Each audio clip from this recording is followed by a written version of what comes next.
गोवंश कत्तलीतून नशिराबादच्या एका पोलीस हवालदाराची जोरात कमाई. पोलीस राऊंड न्यूज या माध्यमाला पाहत असलेल्या तमाम महाराष्ट्रातील प्रेक्षकांना मानाचा मराठमोळा नमस्कार. महाराष्ट्र राज्यात गाय किंवा गोवंश प्राण्यांची कत्तलीच्या उद्देशाने अवैध निर्दयतेने डांबून वाहतूक करणे तसेच हत्या करणे कायद्याने गुन्हा आहे. असे कृत्य आढळून आल्यास संबंधित व्यक्तीविरुद्ध फौजदारी स्वरूपाचा गुन्हा दाखल करण्याची तरतूद कायद्यात असताना याबाबत सर्व पोलिसांना माहिती आहे.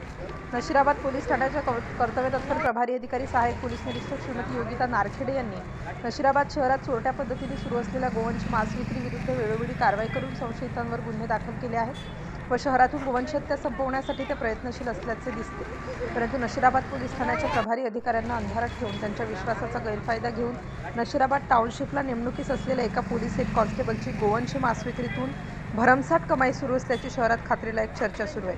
याबाबत सविस्तर असे की नशिराबाद पोलीस ठाण्यातील टाउनशिपला कर्तव्य नेमणुकीस असलेल्या एका पोलीस हवालदाराने गोवंश मांस विक्री व्यावसायिकांनी आर्थिक हप्ते बांधलेले आहेत.